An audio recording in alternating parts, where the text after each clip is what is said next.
On the 17th of August, 1987, a frail 93-year-old man unplugged a lamp in his summer house. With trembling, arthritic fingers, he lifted the extension cord, wound it around the latch of a nearby window, and tied a loop at the other end. Then, he placed the loop around his neck and slid slowly to the floor, cutting off his air supply. Within minutes, he was dead. The man's name was Rudolf Hess. Husband, father, avid hiker, keen gardener, and one-time deputy Führer of Nazi Germany, second only to Adolf Hitler himself.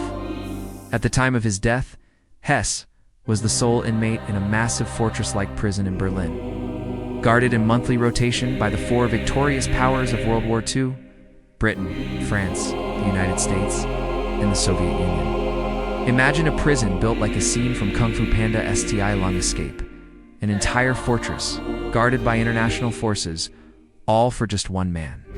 That was Spandau Prison. And almost as soon as Hess was found dead, prison itself was demolished, destroyed so it could never become a shrine for neo-Nazis. But why was Hitler's closest confidant rotting in a cell decades after the war ended? And what drove him to such a bizarre and lonely end? This is the strange story of Rudolf Hess, from devoted follower of Hitler to a man who made one of the strangest solo missions in the history of World War II. Early life, despite his fierce German nationalism, Rudolf Hess was born in Egypt in 1894. His family didn't return permanently to Germany until he was 14, by the time World War I erupted. Hess was 20 years old and eager to fight. He served with distinction, was badly wounded in the lung, and earned the Iron Cross. When the war ended, like millions of other German veterans, he returned home to a defeated nation. But his life changed forever in 1920, when he attended a speech by a rising political agitator, Adolf Hitler. Hess was spellbound. He had always harbored racist and conspiratorial views, blaming Germany's defeat on Jews and Bolsheviks. Hitler gave those prejudices a voice. That night, Hess joined the Nazi Party. From then on, he was rarely far from Hitler's side. He acted as Hitler's muscle at rallies, helped with party finances, and even participated in the failed beer hall putsch of 1923, when Hitler was imprisoned for the coup attempt. Hess joined him, serving as the secretary and editor, while Hitler dictated Mein Kampf. Hess wasn't in the Nazi Party for power or glory. He was a true believer, fanatically loyal, and Hitler rewarded him for it. When the Nazis finally seized power in 1933, Hitler made him deputy Führer, effectively second in command of the Third Reich. Falling out of Hitler's inner circle at first, Hess was ecstatic. His messiah had risen to power, and Germany seemed on the road to greatness again. But when war broke out in 1939, Hess's role began to shrink.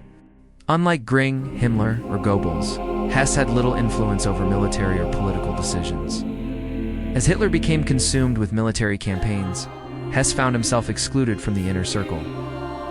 By 1940, Germany had conquered much of Europe.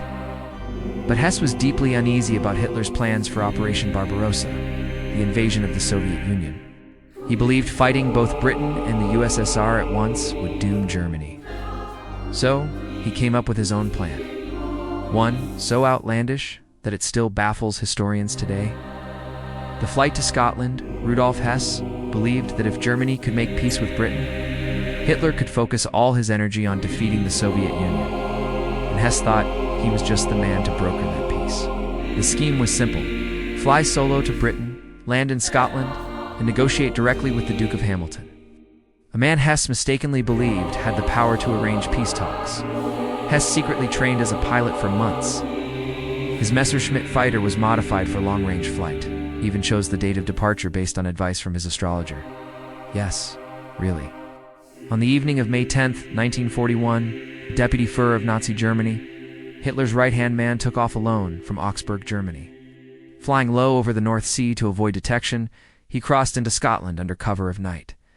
But he ran out of fuel just 12 miles short of his target. He bailed out, parachuted into a field near Glasgow, and was promptly captured by a Scottish farmer. And in true British fashion, before handing him over to the authorities, the farmer did the polite thing. He took Hess home and gave him a cup of tea. When questioned, Hess asked to see the Duke of Hamilton. but his peace proposal was doomed from the start. The Duke had no power to negotiate, and Prime Minister Winston Churchill dismissed the idea outright, calling it absurd. Back in Germany, Hitler was furious. Accounts say he roared with rage when he heard the news and declared that if Hess ever returned, he would be shot on sight. Hess' bizarre solo mission had failed, and he would spend the rest of his life as a prisoner of the war. For the remainder of World War II, Hess was held in Britain, even spending time in the Tower of London, becoming its last official state prisoner. After the war, at the Nuremberg trials, Hess was sentenced to life imprisonment. He served that sentence in Spandau Prison in Berlin. Over the decades, the other Nazi prisoners either died or were released. By 1966, Hess was the only one left.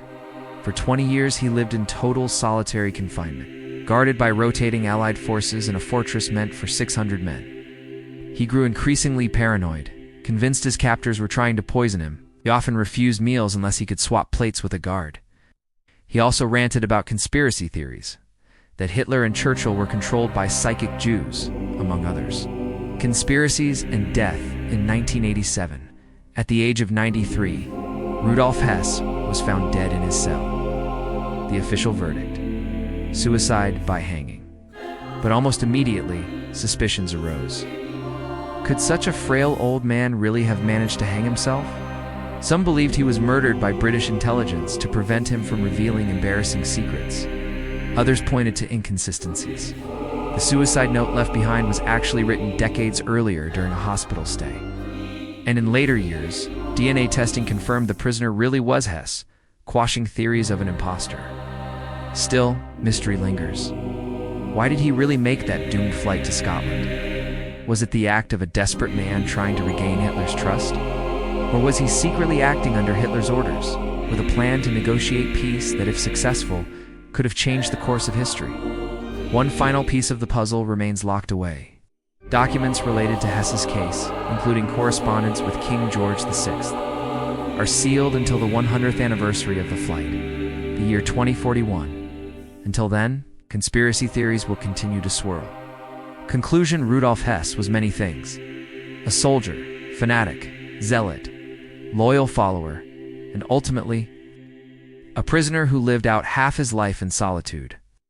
His strange mission to Britain remains one of the most bizarre episodes of World War II. A flight that changed nothing. It echoes through history as a story almost too strange to believe.